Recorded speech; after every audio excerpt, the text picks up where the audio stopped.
Okay. Great. I just want to start by thanking the organizers for including our paper in the program. This is joint work with Sergio Salgado. And the main motivation behind this paper is the steady increase in wage inequality that we've witnessed in the US over the past 70 years or so. So high-skilled workers now are earning much more than low-skilled workers, and this gap has increased over time, and this trend has been pretty steady. Now, at the same time as the, excuse me, as the skill premium has increased, so has the supply of skills. And some economists have argued that this must mean that the demand for skills has gone up. And in particular, they've suggested that the production technology has morphed in a way that favors high-skilled workers more, something that they refer to as skill-biased technical change. Now, two policies that have been extremely popular in tackling wage inequality in general have been minimum wages and income taxes. And in this paper, we study how these two policies interact with each other in the face of skill-biased technical change. Now, there's already a bunch of papers that have studied this question in a frictionless economy, and the main takeaway that we get from this literature is that these two policies should be complementary. When minimum wages increase, so should income taxes and vice versa. But this is not what we observe in the data. In the data, it's never the case that these two policies always share a perfectly positive correlation. In fact, for a lot of the US states, we find that these two policies are in fact substitutes. When minimum wages go up, income taxes may go down, and vice versa. And in fact, we also find significant heterogeneity in the relationship between these two instruments over time. So in order to account for these facts, we build a model where workers privately observe their productivity and are exposed to government audits. So I'm going to skip the literature review in the interest of time and go straight to the data. Data on minimum wages we obtained from the US Department of Labor, and we're going to be focusing on the effective minimum wage, which is the maximum between the state and the federal rate. We get data both on statutory tax rates. So these are the macro level tax rates that you observe. We get this from the NBER TaxSim database. And we also get effective income tax rates at the micro level from a database that's recently been released by Syed Zuckman in conjunction with the IRS. We get a bunch of covariates from the FRED and the BEA, and we get our cross-country data from OECD. But importantly, we're going to restrict attention to this time period from 2000 to 2015, because all of the series that we get don't have any gaps between these in this period. Okay, so we use two approaches to test for complementarity. And the first one is based on a revealed preference argument. And this is due to Holmstrom and Milgrom and Aurora and Gambardella, who show that despite covariates, whenever two policies are complementary, this is going to generate a force towards positive correlations. Okay. Now, as I mentioned earlier, in the existing literature, it seems like, at least from the normative perspective, that these two policies should always go hand in hand, that we should find a perfectly positive correlation between these two policies, that they should be right here at 1. But notice that that's not what we observe across US states. It's only for a minority of states that we find that these two policies go hand in hand, and for a majority of them, we find that they in fact are substitutes. Okay. The second approach that we use to test for complementarity is inspired by the empirical IO literature. And this literature has long been interested in how various kinds of practices, business practices, can be complementary. So the basic question is that does the increase in the utilization of one business practice increase the marginal benefit of the utilization of another practice in terms of, say, increased output, increased firm output? Now we apply these insights to our context, and instead of looking at business practices, here we're looking at government policies. And instead of looking at firm output, we're looking at aggregate output. But the basic regression is the following. We are regressing output in each state on the two policies that we're interested in, minimum wages and income taxes. but importantly on the interaction between these two. And this is the coefficient that we're really interested in, the coefficient on the interaction term. If this is negative, then the hypothesis of complementarity will be rejected in the data. Now you have to control for a couple of things, interactions with inflation, other covariates and state fixed effects, but no matter how you look at it, you get the conclusion that the hypothesis of complementarity is rejected in the data. Okay, so this summarizes our cross-sectional investigation, but we also look at the time pattern of these correlations. So have these correlations changed over time? And here we split the sample into two, a pre-2007 period and a post-2007 period. And we find that the correlation between these two policies has increased post-2007. This is true whether you look at microdata or macrodata. And what's also interesting is that the skill premium increased substantially in the post-2007 period, by about 33% relative to the pre-2007 period. So I don't want to make a statement on causation, but there seems to be a positive association between these two, and our model will be able to speak to that. Now, even when you look at the state level estimates, here I was showing you aggregate level estimates, but even when you look at data across states, you find that the correlation has gone up in the post-2007 period relative to the pre-2007 period. And this is again across the board. There's not even one state in which this hasn't happened.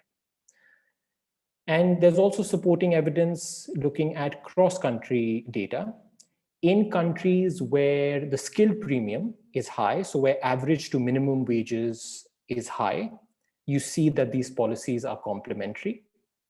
And in countries where the skill premium is low, you see that these policies are substitutes. So like I said, the frictionless model cannot rationalize anything but a perfectly positive correlation. And our effort here is going to be in order to come up with a model that can. So let me now jump straight into that model. So in the model, there are a continuum of firms that produce a single consumption good using two labor inputs, high skilled labor and low skilled labor. And we're going to assume that there's perfect substitution between these two. Okay, this is it's standard in the tax literature. Households have log separable preferences that are quasi-linear in labor. And I'm going to denote the fraction of low-skilled workers as mu-L and the fraction of high-skilled workers as mu-H. And we're also going to assume that the government is running a balanced budget in every period. All of the transfers have to be financed by taxes in that period. In addition to taxes and transfers, governments also have access to a minimum wage regulation. And if this binds, which it will for low-skilled workers in our model, then the labor allocation is going to be determined by the labor demand condition, because labor demand is going to be lower than labor supply, right? So the definition of equilibrium is standard. I'll skip this in the interest of time. And the planning problem is simply to choose the best policies here, taxes, transfers, and minimum wages in terms of maximizing welfare, subject to these allocations being part of a competitive equilibrium, and subject to them being part of the government's information set. And I'll be more clear about what the information set looks like in just a few slides. But before we get there, let's talk about what the full information benchmark looks like. So let's say that the government can perfectly observe all of the productivity shocks in the economy. How should it structure minimum wages and income taxes? Now, in order to make this more tractable, this problem, we're going to make a few assumptions. In particular, we're going to capture the increase in the skill premia by fixing the productivity of the low-skilled worker and increasing the productivity of the high-skilled worker. And we're going to fix the productivity of the low-skilled worker without loss of generality to something that makes the problem a bit more tractable. And we're also going to assume that the fraction of low-skilled workers, or in this case, the fraction of workers that are earning the minimum wage, is pretty low, which is empirically relevant. It's about 2.7% of the population that earns the minimum wage, and this has been going down over time.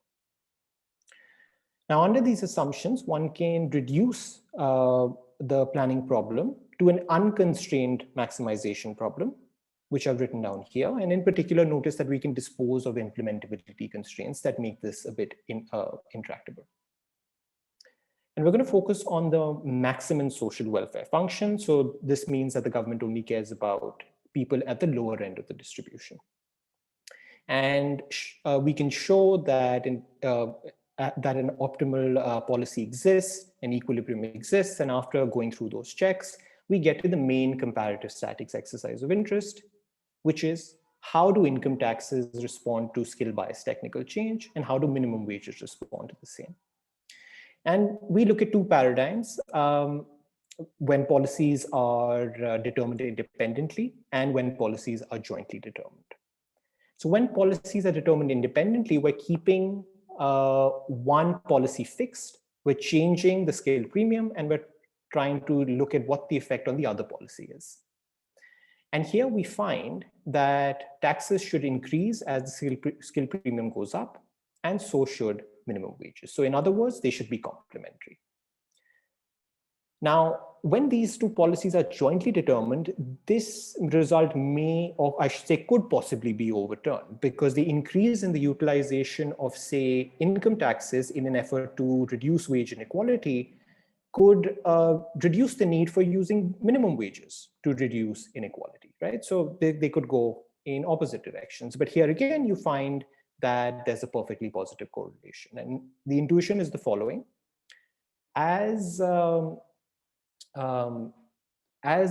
wage inequality goes up, as there's skill-biased technical change, there's a higher need for redistribution, which you could accomplish using, say, an increase in taxes. But these taxes are going to have incidence effects both at the top of the distribution as well as at the bottom of the distribution. They're going to distort your labor supply. They're going to incentivize you to work less, right? And this is exactly what you don't want at the lower end of the distribution. The whole point of the redistribution was to increase wages at the bottom, right? So in order to protect against these incidence effects, what you can do is increase minimum wages at the same time. Now, again, this couldn't possibly be a fair reflection of reality, right? Because this is not what we observe in the data. So there is a friction, and the friction that we propose here is asymmetric information, which in particular, what we mean is that workers privately observe their productivity shock. And the government does have some respite. It has access to an auditing technology, which it can use to alleviate this information asymmetry. Now, in standard models, the audit probability is exogenous. Essentially, the tax authority is just picking a name out of a hat and randomly choosing who it wants to audit. But in reality, this is far from what actually happens, right? The IRS spends a lot of time and effort targeting certain individuals. And in fact, you can show that the individuals that they target are the ones with higher disposable income. So those guys who are earning more than 10 million are, there's about a 15% chance that you're going to get audited. And on average, there's only less than a 1% chance. Okay. So higher the disposable income, the higher the chance for auditing. In fact, even when you look at it from the taxpayer's perspective, the higher the tax, the higher the penalty, and there's a higher incentive to evade. And there's a lot of evidence on that front as well. So we're going to take this assumption seriously. And we're going to denote the probability that the government can detect underreporting by P. Excuse me, just one sec. By P. And since the disposable income depends on these two policies, the tax rate and minimum wages, so will the detection probability. And we're going to assume that if a non-compliant agent gets caught, he or she incurs a utility cost of ~U. So the expected fine from non-compliance is going to be this right here, the probability that you get caught times the cost that you have to pay. And we're going to call this the auditing technology. And due to the revelation principle, all efficient allocations must satisfy the following constraint, where essentially you should be incentivized to truthfully report your type. So we're just going to focus on downward incentive compatibility, which is traditional in this literature, high-skilled workers mimicking low-skilled ones. And the left-hand side here is the value that the high-skilled worker is going to get for truthfully reporting their type. And the right-hand side is the value of the deviation. Okay.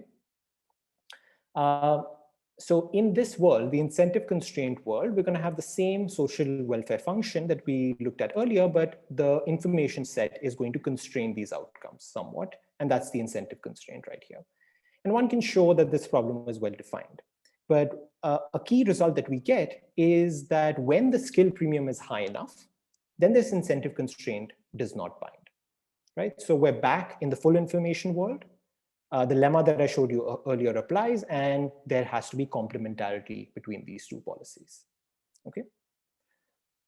And in fact, one can isolate a sufficient condition for complementarity even when incentive constraints bind. And this turns out to be dependent on the cross-partial derivative of the auditing technology. And this is robust to environments when these two policies are determined strategically as well. But in general, minimum wages and income taxes could go either way in terms of the correlation. They could be substitutes or they could be complements. And I'm going to illustrate this using a quantitative exercise. So since I'm running out of time, I'm going to skip the calibration, but I just want to focus on one of these aspects, which is that the auditing technology that we're going to consider depends on minimum wages, but not on taxes. Okay. So in particular, the higher the minimum wage, the lower the probability of you misreporting your type. And you can think of this as your disposable income being higher. So this is coming from the taxpayer end, or you could think of it coming from the IRS's end, because higher the disposable income, the higher the audit probabilities. So this is what optimal minimum wages and optimal income taxes look like as a function of the skill premium. The solid lines are the full information curves. So notice that as the skill premium increases, so should these two policies, and in particular, they should be complementary. But when there's hidden information, which is captured here by these dotted lines, the planner may be incentivized, at least for low levels of skill premium, to keep the minimum wage rate a little bit higher than the full information benchmark. And what's the intuition? The intuition here is that when the skill premium is low enough, the benefit of the high skilled worker pretending to be the low skilled worker is pretty large. It gets that benefit of redistribution. It gets that benefit of higher minimum wages, right? And the loss in output is not that much because the difference in the skills is not that much.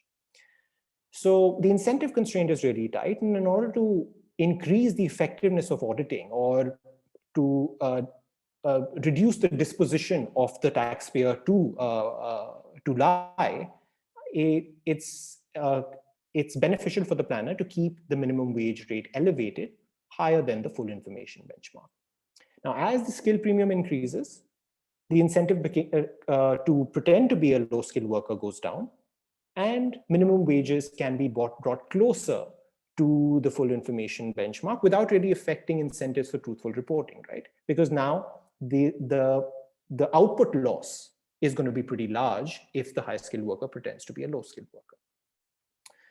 At the same time, income taxes should increase in order to address the skill gap, in order to address that inequality. So over a moderate range of the skill premium, you can see that minimum wages and income taxes can be substitutes. But beyond an endogenous threshold for the skill premium, the incentive constraint becomes slack, and there's absolutely going to be no incentive for these guys to mimic the low skilled workers, and we get complementarity back. Okay. So we first look at how our model can justify the time pattern. So here we're feeding the observed skill premium shocks from the model, and we find that the asymmetric information model does pretty well because there was a period initially, pre-2007, where minimum wages were flat, but taxes were still moving, and the full information benchmark cannot rationalize that. But the asymmetric information model can. And we also are able to deliver all of the cross-sectional estimates that I showed you earlier.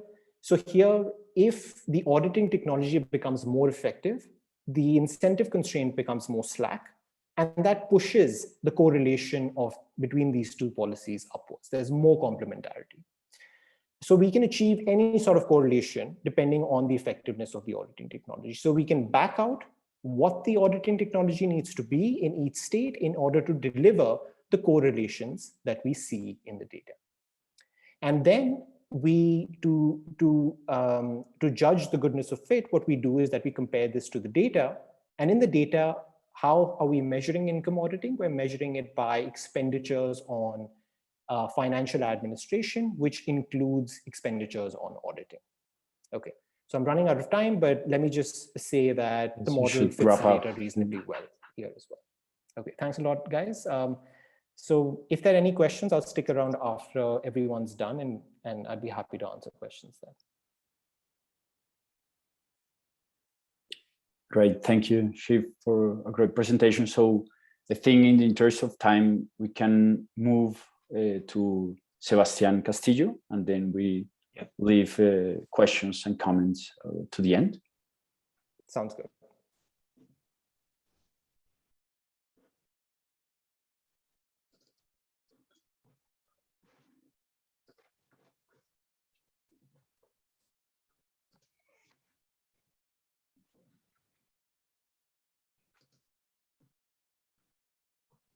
Oh, okay, you can see my screen.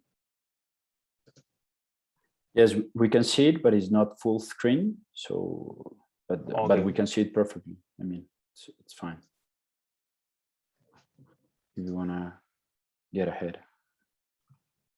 I don't know if you can see when I move the slides. No, we're just seeing the first slide. Yes. Sorry, give me a minute.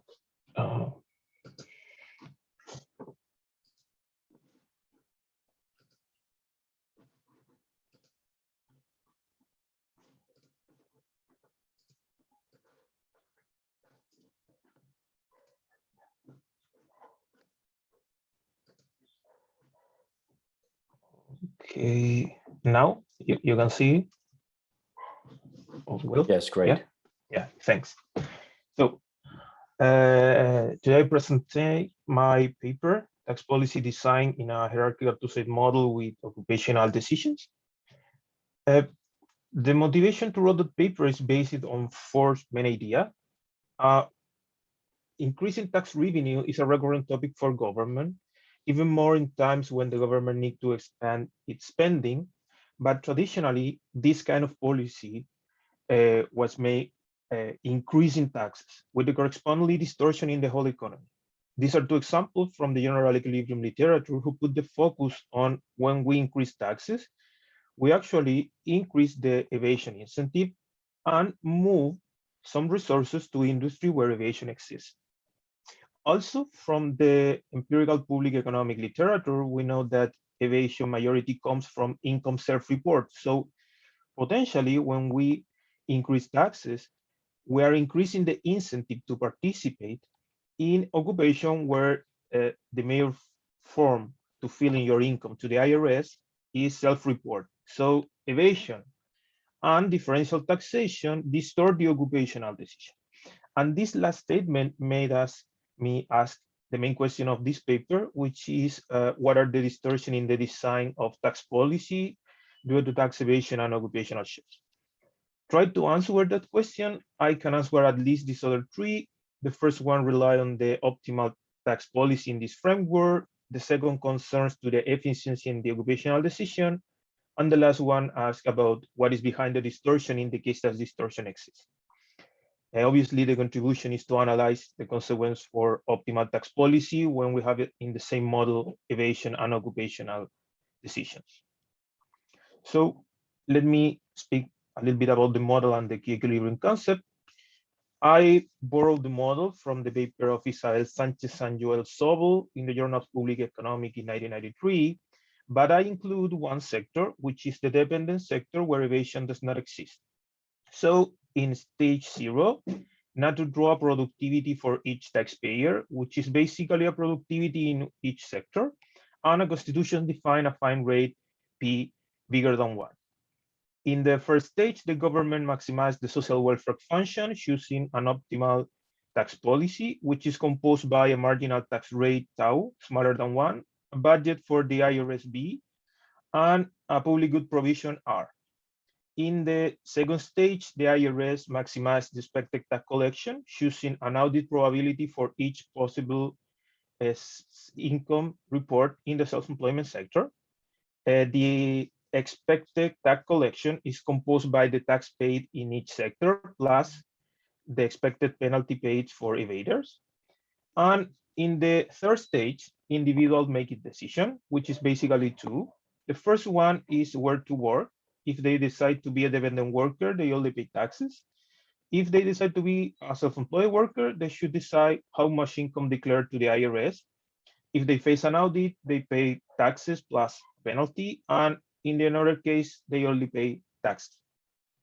Now, the characterization of agents. Well, as a general, the agent's utility is quasi-linear in consumption, and as is traditional, consumption is equal to the after-tax income. So this is utility in the dependent sector, after-tax income plus the benefit from public good provision. In the self-employment sector, it's quite different because agents choose an income declaration and face an audit probability. And also, in the case that they are auditing, they should pay a penalty, which is composed by a fine rate P over the evaded taxes. So the penalty function takes this form. And the self-employment utility is, as you can see here, where basically the after-tax income is an expected function since a self-employed worker face an audit probability.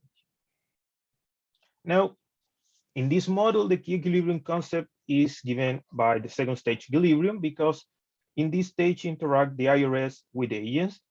And what the IRS want to do is to incentivize agents to reveal it through income.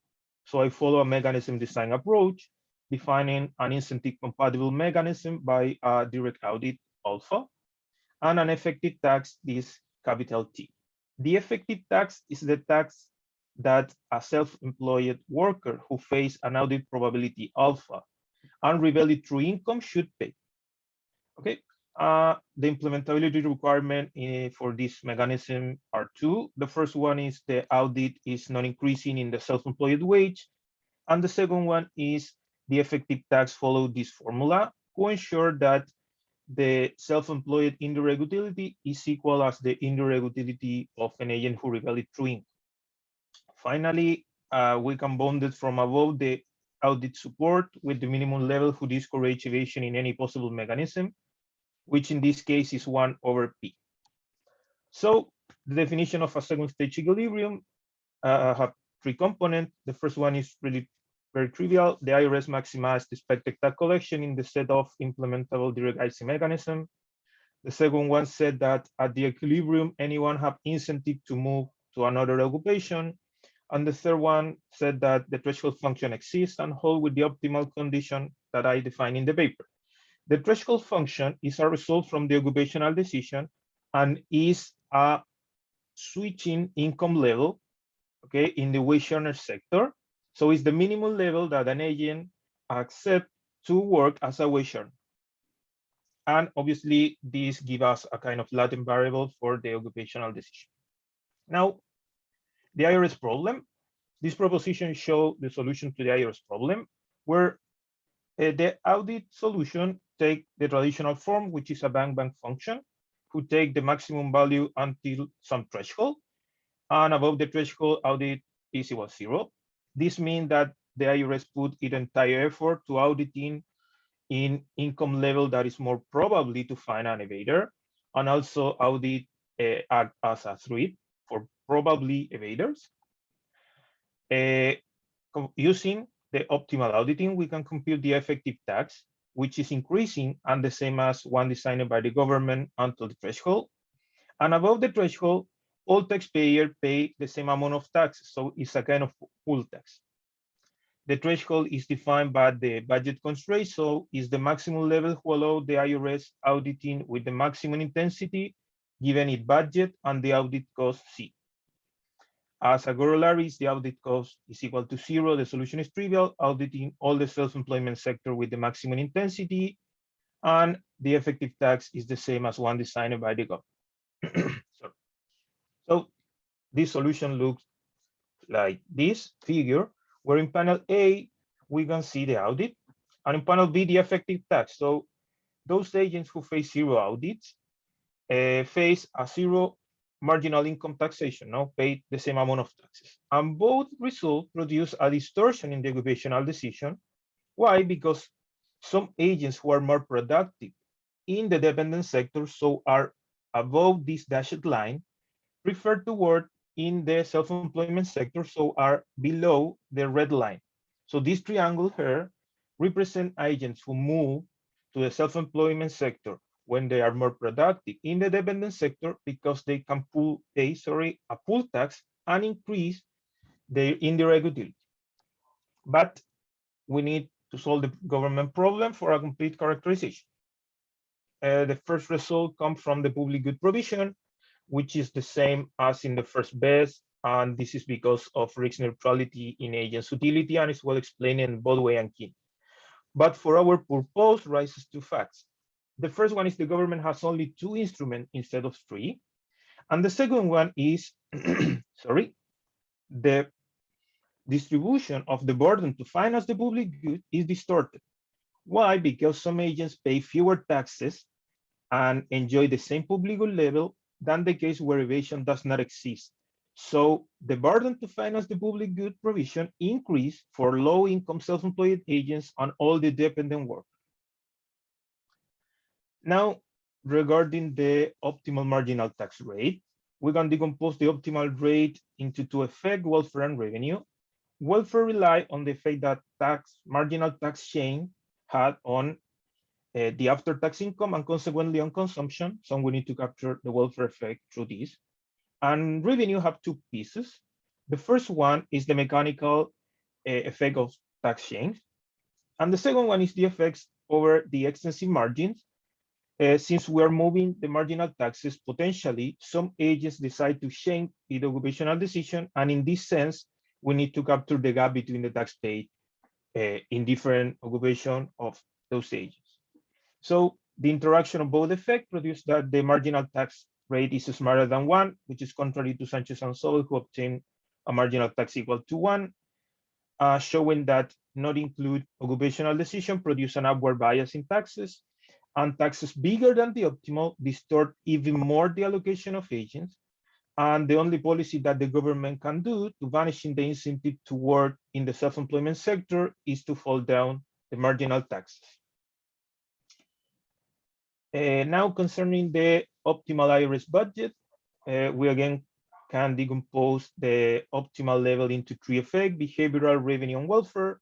Behavioral rely on the effect that a movement in the IRS budget had on the extensive margin. And again, this produced a gap between the tax paid in different occupations, and we need to capture that effect. Revenue had 2 pieces. One is the mechanical effect on government spending.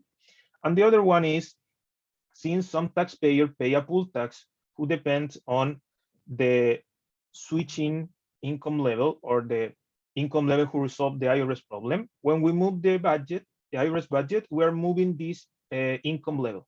So we are affecting the tax paid for agents who face a 0 audit, and we need to capture the welfare effect that this produces. And the welfare effect is connected to the last, because since we are affecting how much income pays some agents, we need to capture the welfare effect that this produces. The result here is similar to Sanchez and Sobel in the sense that the budget is never enough to audit in all self-employed taxpayer, but the formula is quite different because now appears some effect over the extensive margin. And since we need to take into account self-employed welfare and agent tax burden, the optimal level is bigger than the level who resolve a cost-benefit analysis. Now, finally, in the paper, I discussed 2 things.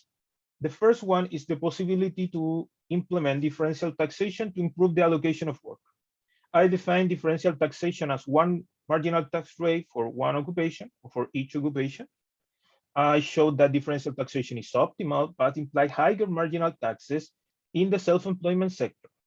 This is quite different to the traditional result from merely some work regarding that, but goes in the same line in the sense that we use taxes to vanishing the incentive to evade, which in this case is to increase the incentive to participate in the occupation where evasion does not exist. So this result rise to increase revenue instead of improving the allocation of worker. Even more, we end up with a worsened allocation of worker than the case when we have only 1 marginal tax rate. The second thing that I discussed is the condition over the audit cost and the fine rate to obtain the same solution in the IRS problem. I showed that if the audit cost is monotony non-decreasing in the self-employed wage, we obtain the same solution. And for the fine rate, the marginal fine rate can increase in the self-employment wage, but it increasing should be bounded from above. So the conclusion of the paper, the solution take the traditional threshold function, but now depends on the productivity in both sectors. And we can obtain the same solution with extension over the audit cost and the fine rate, including the occupational decision produced that the marginal tax is smaller than 1. So not considering occupational decision ends up with an upward bias in taxes. Differential taxation is optimal in this kind of model, but implies higher marginal taxes in self-employment sector and ends up with a worse allocation of agents than the case with only one marginal tax rate.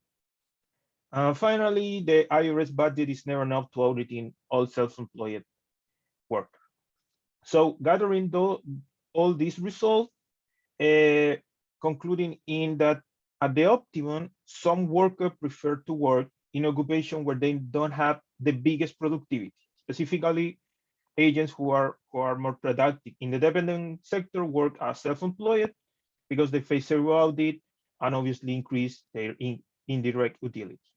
So, and in line with Cleven and co-author 2011, we can interpret that paper as a theoretical evidence that potentially agents not only bidding because they are willing to do, also because exists some institutional background that allows or incentivizes them to evade. This is all. Thank you.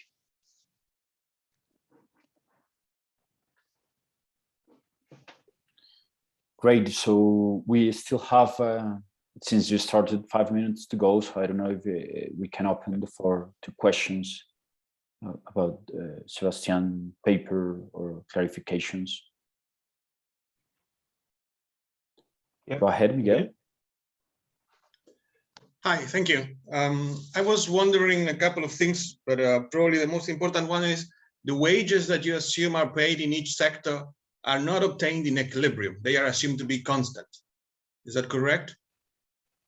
No. Well, this is a partial equilibrium. So in that sense, it's correct, but each wage depends on the productivity of each taxpayer. So exists a distribution of a wage in each sector, and each taxpayer have potentially different wage in each sector. But it's a partial equilibrium, so I don't modelize the firm's part. Okay, because I was going to ask the connecting question, which is that probably you're assuming that if you decide to become a worker, you can always find a job position, which is probably connected to the offers that the self-employed, let's say, owners of small and medium enterprises offer in the market. Yeah, so that part is not, so the sizes of the two markets, of the two industries, is not determined in equilibrium either. Is that right? Yeah. It does right. Okay, because I was wondering, I thought that those effects could be important actually, in order to have policy implications. Yeah. So. Yeah. No, I agree. But I focus on labor market to see what's happening on that. But now I'm working on including more things. And I will include this part of the searching if you want to see on firms. This is my objective in the long term. Okay, thank you. Yeah. Great, thank you very much. Fernando, if you want to start sharing your screen so we can start at 9:25. Thank you, Sebastian. I'll see my slides. We can see if you want to wait a minute or so we keep the time, but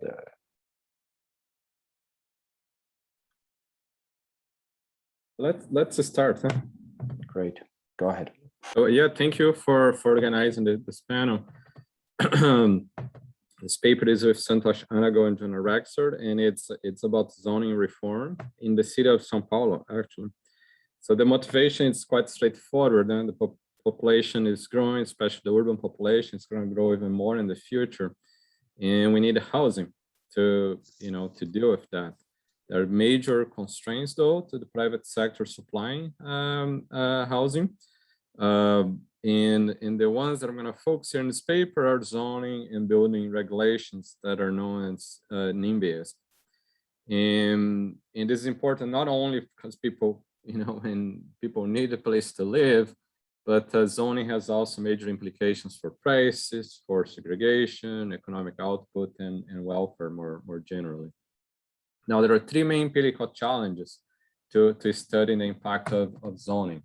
First is zoning policies endogenous. Think about prices. Prices, areas of high prices may endogenous have more restrictive zoning because homeowners want to preserve value. Challenge number two is it's really hard to get microdata on how developers react to those zonings. It's really hard to get microdata on the zoning policies themselves, especially when there are multiple zoning policies happening, at the same time. Third, even if you can measure everything what developers are doing, the zoning policy, you can deal with the endogeneity, it's difficult to put together all supply and demand factors that will allow us to estimate welfare and the more general consequence of the reform. There are lots of potential benefits and potential costs coming out of those reforms, such as have new buildings, lower prices, facilitate mobility.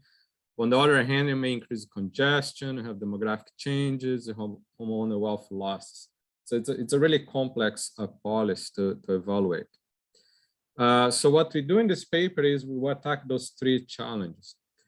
So first here we'll study this major block by block zoning reform in the city of São Paulo. I'm going to talk about that in a second. On the location of economic activity. And today, when I talk about economic activities, residential sector. Okay, because of this feature of this reform, this block by block zoning, that allows us to use a spatial boundary discontinuity design to estimate short-term supply response of developers. Also collect a lot of data on the permits, all the permits applied by those developers. And that will help us deal with the endogeneity of prices. And third, we'll incorporate those micro estimates on the supply side on this equilibrium model of demand and supply to quantify this trade-offs between all those costs and benefits of having more densification in a city. And then we're going to use this model to run a counterfactual simulation of zoning reform to estimate the long-term effects. Because this reform passed in 2016, we only have some short-term outcomes.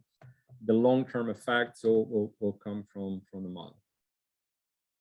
Now, the reform, there are many things that happen in this reform, but the most important one for our purpose is that unified built to parcel area ratio, what we call BAR. Okay. Before the reform, we had a lot of variation across neighborhoods and different types of projects. But the city unified that and more explicitly made that parameter very block by block. You observe everything else too in control for everything else in the paper, but that's the key parameter. And let me show, if you don't know what the BAR is this computable built area. It's a little bit different than the total area in the city of São Paulo. It's a technical engineering detail divided by the lot area. So as you can see in this figure here, the higher the bar basically means you can build more floors. You have more densification by building up. If the bar moves from 1 to 2, you have 100% more densification allowed. Now, this is the city of São Paulo, and this is the map, the post-reform map, where you can see the areas that allowed more densification are those red veins in the middle of the city here, allow, around the major transportation corridors, usually big avenues, but sometimes not. Sometimes they're just isolated points here where we allowed more densification. The green areas are environmental zone where less densification was allowed. And the gray areas in the middle are what they call qualification zones, where they're usually residential areas where that's a mixed bag. Sometimes they allowed a little bit more densification, sometimes they allowed the less densification. And if you zoom in a neighborhood, you can see the huge variation block by block. And for the most part, in terms of our design, we are going to compare areas like this, where I'm drawing here, where you have the wine area that allows more densification and the gray area that allows no more densification or even a little bit less. So that's the beauty of this block by block design. Okay. So we classify every block in the city as a treatment if this bar increases in 2016, and control if the bar stays the same and decrease. And by the way, I don't have time to talk about details by the law. I just changed the notation here from bar to max bar, because what really matters is, their minimum bar, average bar, max bar. What really matters for multifamily development is the maximum the developers can build. Just kind of given lot size, they want to develop as much as possible. So this, those are the blocks around those borders. Okay, most blocks are close to the borders, and we look at really, really fine distances. If it passes all the balance checks, I'm gonna skip this. And this is the main treatment effect at the border. So the left-hand side here is this max bar change, pre to post. Oops, sorry. Really ugly here. Pre to post reform. This is the distance to the zoning.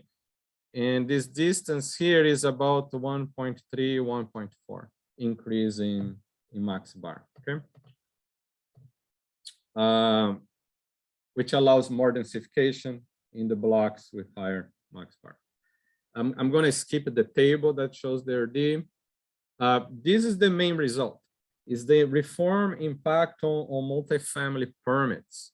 Okay, this is permits per block per quarter. So it's a very small number of multifamily permits per block per quarter on a regular basis, 0.002. But it increases from 0.002 to almost 0.004, which is pretty much kind of this doubling of developers applying to multifamily permits, given this 1.35 increase in max bar. If you the results in change is more or less between a 50 and 70% increase in permitting activity, given a one change in max bar. Now we do, we look at the, how it changes over time, because it keeps increasing, and not a lot of activity prior to the reform. We have no impact on single family permits, which is, which makes sense. Single family permits doesn't depend on that max bar, it's not binding for them. It's a nice result. And we do many other things in the paper. We have a spillover model. We have like a million different things that I cannot show you, but I'm gonna skip to the model. Okay, so we need this model for the long-term effects. And I'm gonna start with demand. So demand is going to be a micro BOP model, from the IO literature, inspired by this work here that I'm a co-author too. And it fundamentally relies on having a lot of micro data on what households are choosing, what kind of neighborhoods those households are choosing. So it's the utility of household I choosing a neighborhood J. It depends on prices, on all those neighborhood characteristics, on commuting, on the unobserved component, and everything else, all the preference for those parameters, we allow it to vary according to demographics, because you observe those individual demographics. It's a pretty rich model. It requires a lot of data. We were lucky to find it in São Paulo. Okay, it's one survey based on 2017, almost 25,000 people. Allows us to split the city in 329 neighborhoods or commuting zones, on average, they have 10,000 people. You have many characteristics of those neighborhoods. We have house prices from list data. We have to instrument it. We use the literature instruments. We have the stock of built environment based on property tax data, of the age of the property, the number of units in the building, the neighborhood density. And based on this highest employee data, we know the location of all the formal sector jobs and wages, and we can calculate the access to those wages and jobs per neighborhood. So it's a pretty rich data, and that's what comes out of the model. Demand estimates that on the characteristics of the neighborhoods are price, travel time, this access to jobs, age, units, dense, paved roads, income of the neighborhood, and education of the neighborhood. And on the demographic side, you have household size, age, if the household's a renter or homeowner, the income, and college degree. And all those parameters here are interaction parameters. So it's a really rich model. The key interaction parameters are this: income with income is really positive, and education with education is really, really positive, which matches the literature. And on the bottom row here, we have those average coefficients. We call it average utility, which they work really well. It's negative for price, negative for travel time, positive for access to jobs, negative for living in a building with lots of units, and for living in a building that's really old. But it's positive for living in a denser neighborhood. They care about paved road. This, we just bootstrapped the whole thing a week ago. This coefficient is not statistically different from 0. This is for education. Okay, live in a neighborhood with more people at college degree. Now, the supply estimates, we use a Poisson model just to deal with blocks that have very few permits. And we use the same reduced form strategy as instruments that I showed before. But this model is richer because now the developers care about zoning, but they care about price, they care about density and age and all those things. So the model is a bit richer, but the results of this 70% increase in permits giving a change in max about is the same. But now developers also react to price. Okay, the higher the prices, more profitable the development is going to be. You have more construction. Okay, you have an equilibrium assumption. So requires that supply and demand equal each other in each neighborhood, in each commuting zone. And we search for the price vector that solves the system of J equations, all those neighborhoods. So we find a price of equilibrium. And after finding the price of equilibrium, we also solve for new construction in neighborhood, the number of units and density.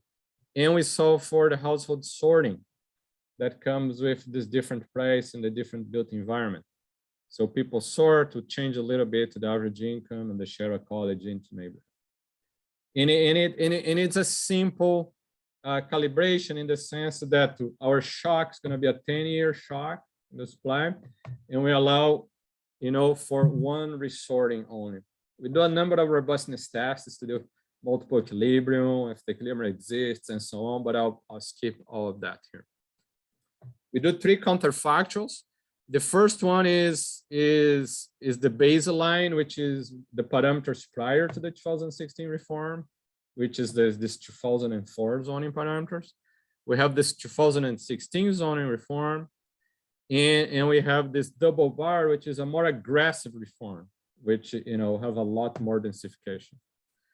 We assume that population will grow to meet the new housing stock, and that's the reality of São Paulo. São Paulo is, think of the New York City of Brazil. Anything that you build, people buy, people move there, and there's the regular growth of the city. We do a different counterfactual simulation where São Paulo is a closed economy, but that's not very realistic. But if you think that's a good assumption, we have those results too. Okay. Have 5 minutes, I think, so I'll be able to show the results. First, the average max bar in the city was 1.55, increased to 2.09 in the 2016 zoning reform. This more aggressive simulation is 359. Now it's still smaller than like Singapore and Hong Kong. Hong Kong and Singapore bar is like 8, 9, so it's much taller buildings. We find this new number of units in a 10-year period, and they correspond to 5% in the baseline existing reform, 6.4% in the 2004 zoning, 28% in this double bar. And by the way, again, this is over a 10-year period. So this 2016 reform over a 10-year period, so like every year is a 0.6% of new housing compared to the stock, which is, it's kind of okayish. Okay, it's better than what they had before, but it's not kind of earth-shattering. Okay, that leads to a reduction in price. The reduction in price is 0.4%. There's a reduction of price of 0.4%. The inside share is people live in the city of São Paulo as opposed to the cities in the outskirts in the MSA, because we have the data for the whole MSA. So it increased a little bit by lot and not, and in income and education just doesn't change that much. Now, those are aggregate results. We have the results by neighborhood. So in a map, you can see there's a lot of heterogeneity. In areas with more max bar change, you have more construction, we have more reductions in price, and you have more people moving there. And you can see in a figure, this is the max bar change. Some areas, the max bar increased, others even declined, and price changes according to that. Okay, you have this slope here. So there's a lot of variation by neighborhood on the impact of those reforms. And this is due because new construction, and new construction will follow that too. Where developers can build more, they'll build more. Where developers can build less, they'll build less. So that will impact prices, and that will impact built environment and sorting. Which leads to welfare. Now, welfare is an interesting concept. Huh? Welfare is the expected value of the gains from all those neighborhoods being a bit different now, because they have more construction, a little bit lower price. But not all neighborhoods are like that. Huh? Some neighborhoods will have a little bit less construction, a bit more price, but the expected value of all those neighborhoods, that's the measure of welfare. Okay, it's the consumer surplus, and the final result is here. It's $500 million. Okay, of Brazilian reais. I'll show the results in share of GDP in a second.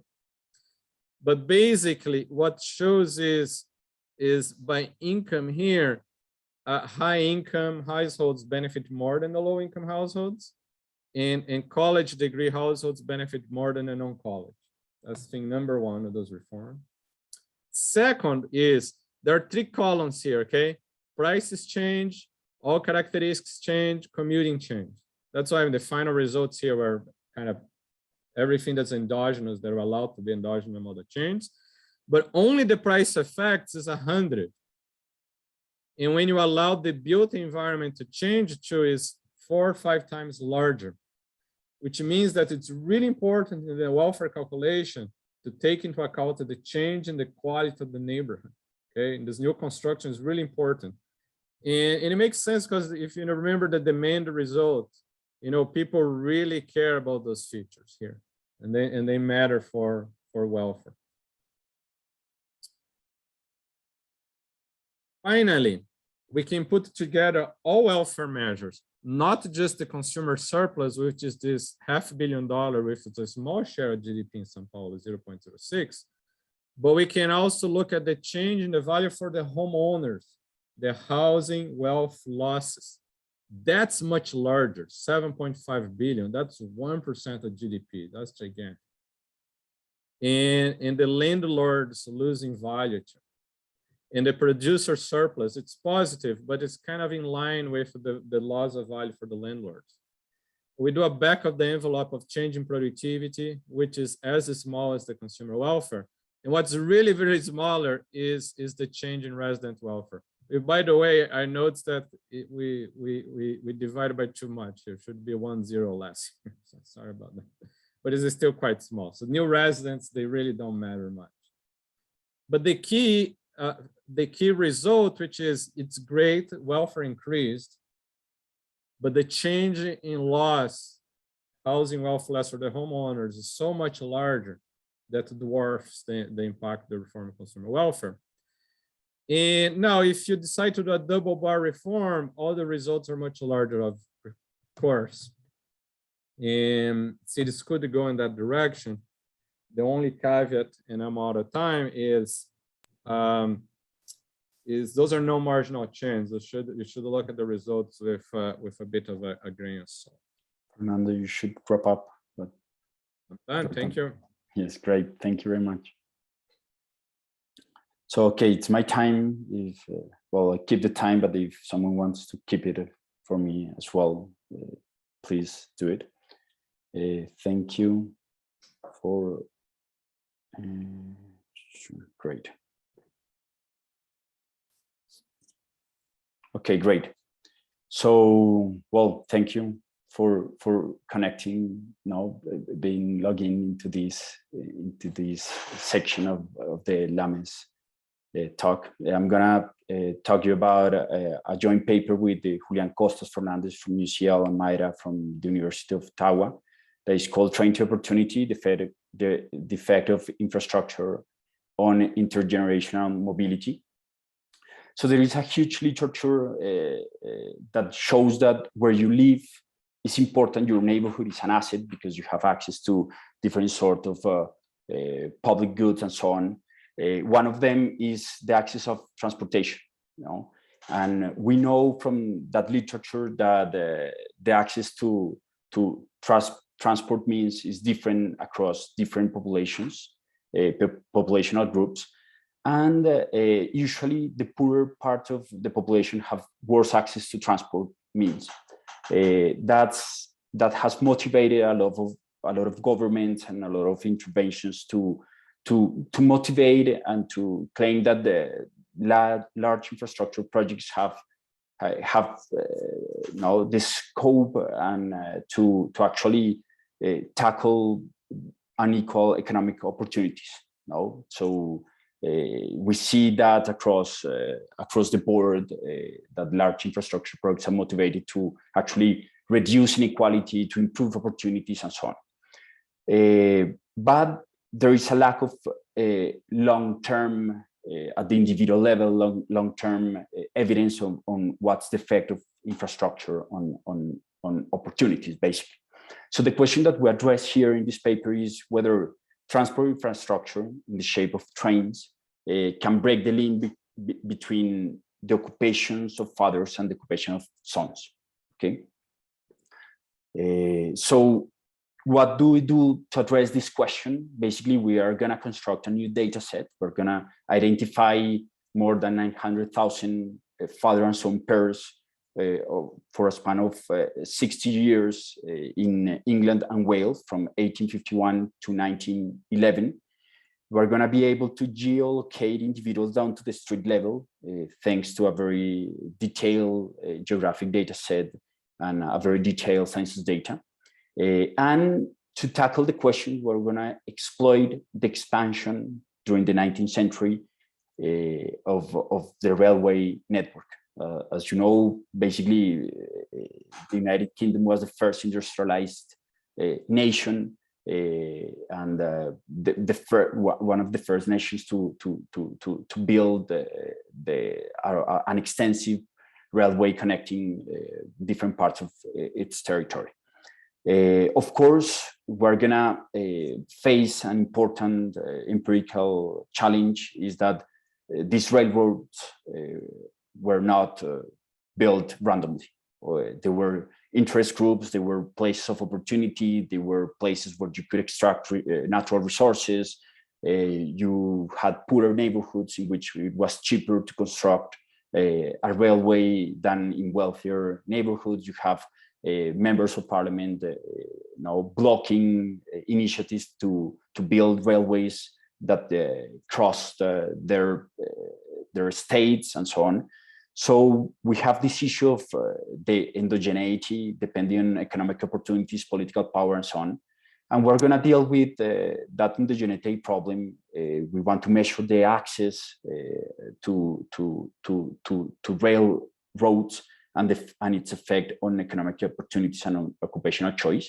So we're going to create an hypothetical railroad based only on geographic cost considerations, ignoring all these issues that I was just mentioning. And this will allow us to measure the causal effect of being better connected to the railroad on intergenerational mobility due to these long-term outcomes that we are able to build. And at the end, we're gonna be interested in decomposing the effects of different mechanisms at work. It could be that railroads are bringing new opportunities, the railroads are allowing you to commute more easily, so break the link between where you live and where you work, but also it could improve the information flow, reduce the cost of mobility and so on. What do we find? We find 4 main results. The first one is that actually sons that grew, that were raised roughly 5 kilometers closer to a railroad station, to a train station, were 6 percentage points more likely to work in a different occupation than their fathers, than those that live farther away. And more importantly, we find that those that grew up closer to a train station were more likely to be upward mobile.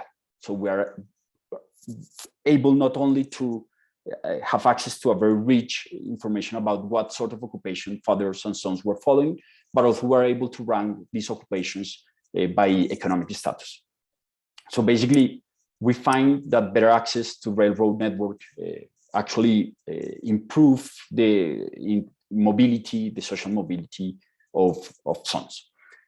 In the decomposition exercise, we find that 90% of the effect is due to changes in local opportunities.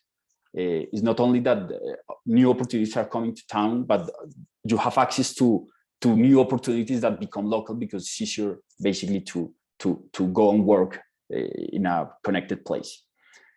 We find that the mechanisms that explain that most of the effect is due to local opportunities is that we find that better connected individuals are more likely to follow to work in new industries, so to work in growing occupations rather than declining occupations. And the skill and the literacy requirements of the occupations of these better connected sons are larger than those that live farther away from trains. So our take on this is that actually being better connected to the railway actually allow you to reap the benefits from industrialization than those that live farther away. And in aggregate terms, we find that there is an effect on the distribution of those places that were connected with respect to those that were not that well connected, is that basically we find that train proximity decrease the probability of belonging to occupations that can be classified as the middle class. So these are the main findings. What we're going to exploit, basically, we're going to exploit the expansion of the railways. I'm showing you 2 snapshots of in 1851 and 1981, how does the railway network of England and Wales look like. Rostow has said that this introduction of railroads was the most powerful single initiator of takeoffs. So it's of course an important, it's actually an important part of the history of England and Wales, but also of the world. To create father and son pairs, what we exploit is the full census that has been digitized by the ICEM project and harmonized. So that means that we are able to find a son in census T when he is living with his father. The son is aged between 10 and 20 years old, and then we're able to track this son 30 years later, once he's the head of the household, with an age between 40 and 52 years old. So He's 30 years later about the same age as the age that his father had 30 years before. And we're able to measure both the son occupations, when he's the head of the household, and his father occupation. And we can do that for 3 different census points: 1851, 1881, and 1911. We link the census a la Abramitsky et al. Paper, basically, where we have a very large representative sample of father and son pairs. We were able to match around 42% of the sons of males in these first 2 census and 49 in this the second census. This is larger than usual match rates, and this is due to the nature of the England and Wales census, that we not only have age, name, and where you were born, county, but also the parish where you were born. That is a very localized geographic unit. So that improves the census in our data set. And we are able to geolocate individuals down to the street level thanks to a rich data set, a spatial data set of parish boundaries and addresses that has been harmonized. So let me just give you a sense of how this look like in the England and Wales data set. Basically, what I'm showing you here is in England, Wales, at the parish level. And for each parish, I'm showing you the percentage, the probability that that the occupation of the son is different than the occupation of the father via, and I'm plotting here quartiles.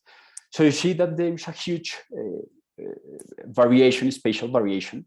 The northern part and the western part, Wales and the border with Scotland, were less likely to, sons were less likely to follow an occupation equal to their father. But what we see, if we zoom in, we see that there is a lot of variation also locally. Here I'm just overposing, the railroad network together with train stations.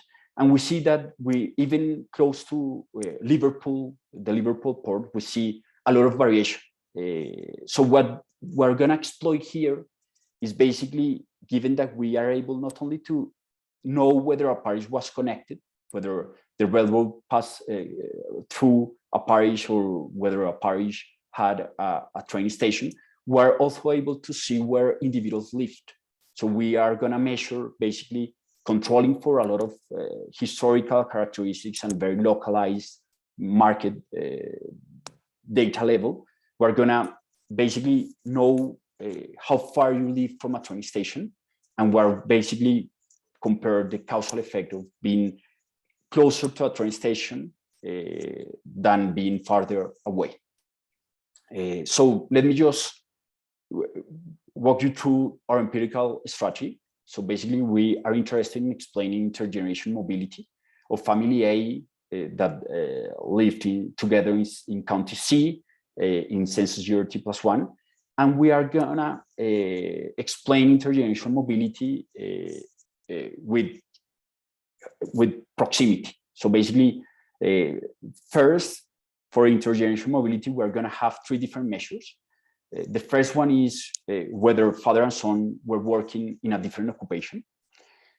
This is just basically occupational categories. But as I told you, we also have a historical ranking of occupations. So we are gonna be able to measure the occupational ranking and know whether you not only had a different occupation, but whether the ranking of your occupation as a son was larger than the occupation of your father. And then we define upward mobility as of course, the ranking, the son occupational ranking being larger than his father by 1 standard deviation. We of course perform some robustness checks, and we are gonna be able to define downward mobility. And we want to explain this intergeneration mobility, controlling by proximity to the railroad, by proximity to the nearest train station. So basically, we standardize this proximity to the nearest train station, and we're gonna control for a rich set of historical variables: importance of towns, proximity to Roman roads, waterways, that was the main transport mean before the railway, and also household characteristics that might proxy for wealth and household characteristics, but also by fixed effect at the census year and county where this individual was raised, basically. And of course, basically, one of the issues that this proximity to the train station is not exogenous. As I was telling you in the first slide, it might due to trains were built where place of opportunity or where you could extract natural resources, but also they were more likely to be built on poorer neighborhoods or poorer lands because it was cheaper for them to build. To give you a sense of this, basically most of the railway was constructed by private firms, basically. So we're going to use an IV approach, the inconsequential place IV approach. So basically, we're going to identify major towns 50 years before the trains were first built. These are going to be our nodes of our hypothetical rail network. And then we're going to construct the least cost path rail network that connects every single pair of those 1801 major towns. And given this, of course, we're going to have a very rich set of edges connecting each node. And we're going to distinguish between the minimum spanning tree that connects every town as the early lines. Now that this is in red, I don't know if you can see very well, but this would be the early lines. And then the late lines would be all these other other possible least cost rail networks. And then we're going to instrument proximity to give you a sense here of how this instrument looks. So basically for an individual living in this address, we know how far he's living from the nearest train station. This is the proximity that I was telling you about. And we're going to instrument this with the proximity to the hypothetical railway. So basically to this least cost path railroad network. Okay, so this is going to be our instrument. We have a very good first stage. Of course, we have not only to use the IV, but also control for other variables at a very localized level. So let me just show you, in the interest of time, the results from, well, the main results. So basically what I'm showing you here is a table in which I'm plotting, basically I'm showing you the alpha 1 coefficient estimated. So basically the coefficient associated to the proximity by OLS on the first column, by IV instrumented proximity with this proximity to the LCP network. And each row is showing you this coefficient when we use a dependent variable, either an indicator variable that tells you whether the occupation of the son is different than the father, whether there is upward mobility, and whether there is downward mobility. And I'm showing you here the most complete version of our model, where we include year fixed effects, county fixed effects, the historical importance of towns, so basically a gravity equation by population in 1801, historical travel routes, basically proximity to Roman roads, household characteristics that here we use basically the composition of the household, the number of servants that is a proxy of wealth. And then what we see is that growing up closer to the railroad broke the link between father and son occupations. Let me just focus on the IV. So basically we see that that sons were 6 percentage points more likely to work in a different occupation, and 5 percentage points more likely to be upward mobile than those that live farther away. Okay. In the decomposition exercise, basically we ask, okay, given that probability of being upward, dependent on how close you are to an train station. We want to see what's the change on that probability of being upward if you reduce the proximity. Basically, you increase the proximity, sorry. And then we can decompose this derivative by changing local opportunities, ease of geographic mobility, and changing the returns to geographic mobility. And what we see here, I'm not going to show you the details of how we computed this, but basically we can track that most of the effect in changes of intergenerational mobility is due to changes in local opportunities. Okay, what sort of local opportunities? And I think that I'm running out of time now. Yes, so I'll wrap up. But basically, let me show you this again. The coefficient related to the proximity. So we see that those that live closer to a train station were more likely to be in a growing occupation, so in new industries, rather than in declining occupations. And also those that live closer, 5 kilometers closer, that's one standard deviation in that proximity variable, are more likely to be in occupations that have a literacy requirement or are high skill. So we can measure what's the literacy requirement of occupations. And just to give you a sense, basically this is the distribution controlling for the father economic class and the son economic class. We see that sons whose father was at the bottom 25% were likely, those that live closer to the railway station were likely to move up in the distribution. Middle class sons were equally likely to move down or up, and those that whose father was at the top occupational ranking, they faced basically a glass floor. They were less likely to fall in the distribution of occupations. So just to wrap up, this is the first paper that estimate the causal effect of access to the railroad network in access. What's the effect of access to railroad on intergenerational mobility in England and Wales? We see that it increased intergenerational mobility, and most of the effects come from better local opportunities. So thank you for your attention.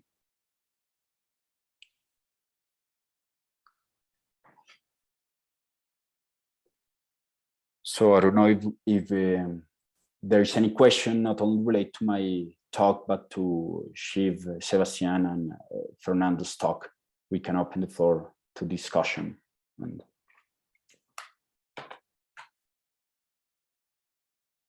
So Lina, you have raised your hand. Hi, I have a question for Fernando about the RDD exercise.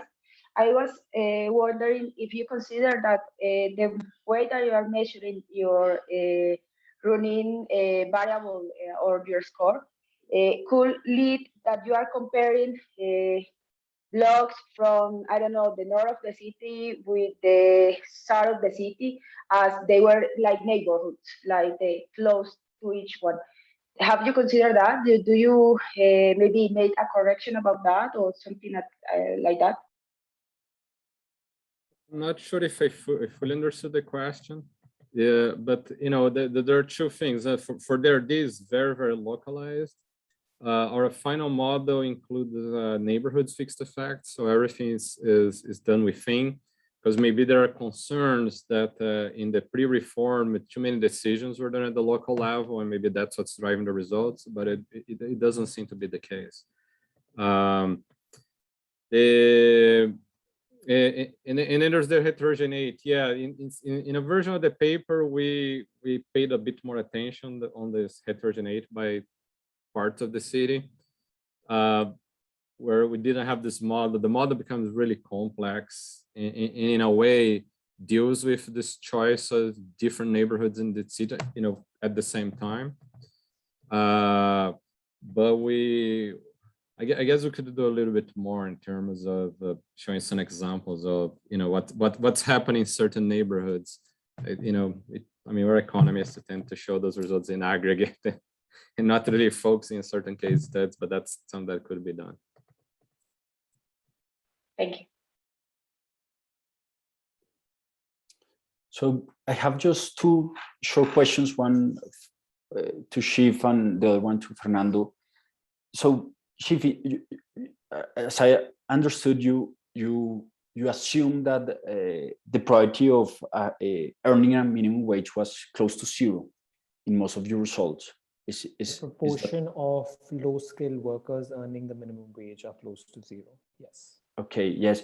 But then my wonder, when you show us this evidence across countries, I mean, I saw Colombia really with a very low correlation and so on. And then, I mean, it's likely that those are for those countries that have that this minimum wage is more binding. Actually, there is a lot of people now earn the way this minimum wage. So so I don't know if it would be nice to check whether, I mean, if you could relax or you could, and also probably in the empirical part, have a measure of this friction, no? How hard it is to audit, no, or to how important is this informational asymmetries to see whether, no, whether you get something empirical.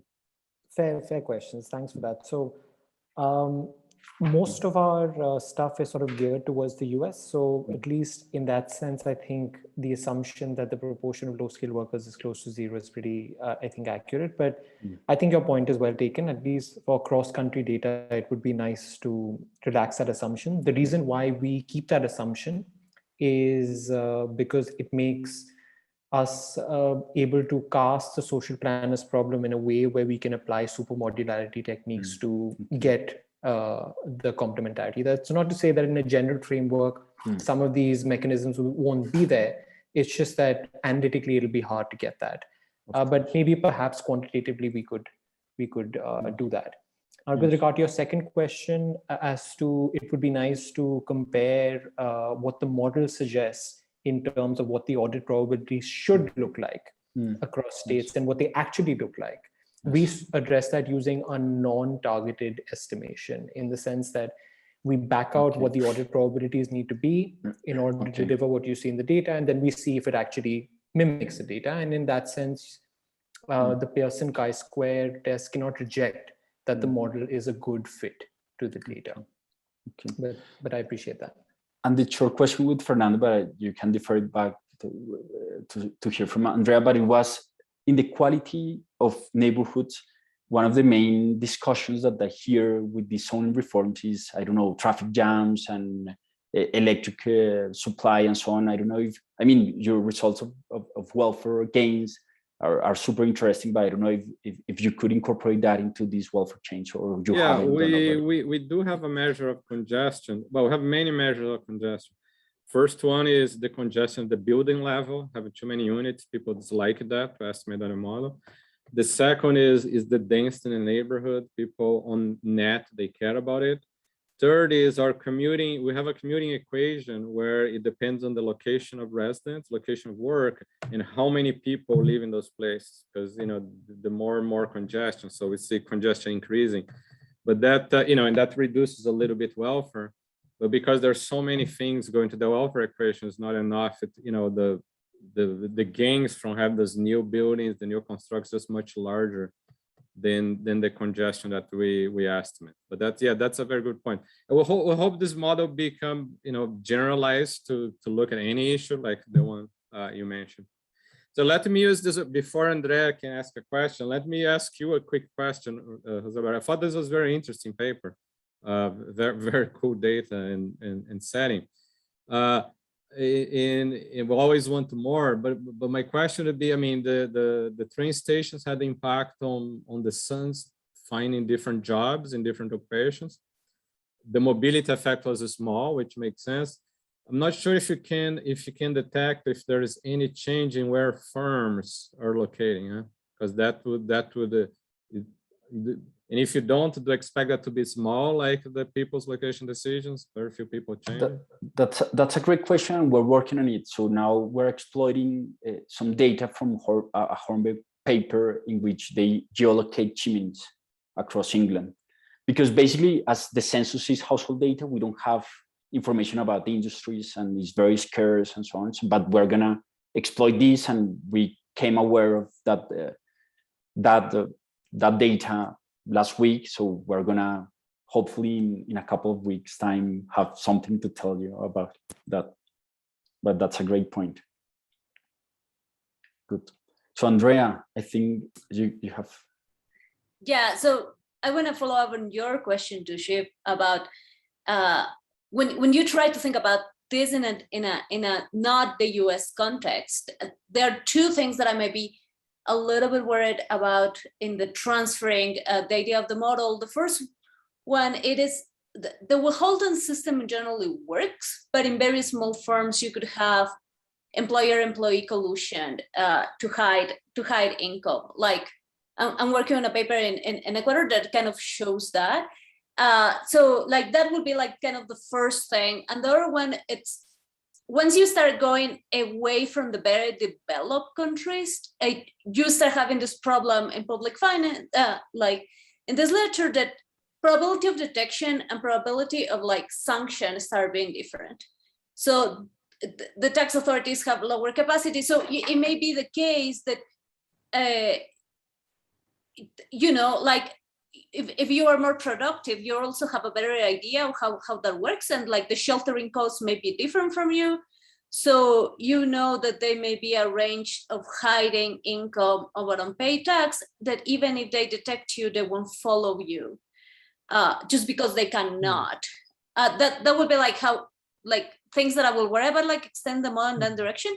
And the other thing, like about the US context that I was thinking that people may talk to you about it, like from people in the US, it is that a lot of people, though you may be very productive and you may be more productive as a self-employed, the healthcare system is so convoluted and so expensive because there are so many tax incentives to get it through your employer that may offset. So like in a way, I think that may be including a like kind of a bias of the size of the magnitude of this reallocation. Like I could reallocate it, but there's this other system that could be very expensive for me to be self-employed if I'm not super young and super healthy. So like kind of like those. Right. No, those are very great points. I think, by the idea that perhaps the auditing system works very different in other countries. The key assumption here is that, that if your income increases, they're going to audit you more. So that's one way to sort of rationalize our assumption. But another way to rationalize our assumption is that if you have a high tax rate, which is essentially the penalty that you're facing, that high tax rate, if that tax rate is higher, you're going to be more incentivized to lie about your income, right? So just based on that very idea, we sort of took that seriously. But I think your point is a fair one. There is a lot of literature that suggests that evasion is not only at the bottom of the distribution. It's not only these minimum wage earners. It's not only babysitters who are lying about their income. It's also that people at the top end of the distribution have more access. They're more suave about lying, and they can offshore a lot of their income. So in that sense, maybe some of this assumption, can be relaxed somewhat. But I would argue, at least in the context that we're looking at, which is the margin of evasion for minimum wage earners, perhaps, looking at the top end of the distribution is not really worrisome. In terms of the question on self-employed, I'm not sure if I got it correctly, but it seems like you were suggesting that perhaps if there is a collusion between firms and households, they could possibly lie a bit more about. Yeah, like if you have, because it's not that common in a developed country, but in developing countries, you have very small firms, like 3 or 4 employees, that they're actually firms, and that the withholding system should work, but don't quite work. Because in these small works, there could be some collusion, and the collusion kind of disappears as the firm size increases. So in a way, I was wondering when you have like this kind of biases. Right. But I completely agree with that. In fact, I would say that even India is like that. We have a lot of red tape around firms above the 10 employees. So you see a lot of bunching below 10. And I'm pretty sure that's what you see in the countries that you're talking about, in Ecuador, for instance. But I think that would still sort of fall well within our framework, in the sense that you do see that people at the lower end of the distribution are more disposed to lying about their wage. And that's exactly the sort of the idea that we have in our model when we're sort of capturing this auditing technology, that the people at the lower end are the ones that are more disposed to misreport their type. But great suggestions. And I think I'll probably to have Thank a you. discussion about this in a cross-country perspective would be useful. So thanks for that.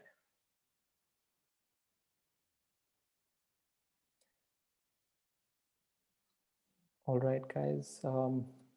So if there are no other questions, maybe we can end it there. Yeah, because I think we lost our chair. I'm not sure. Okay. Yeah. Great. Okay. All right. Yeah. Thanks a lot. Thank you, everybody. Andrea. Thanks, Sebastian. Take care, everyone. Bye.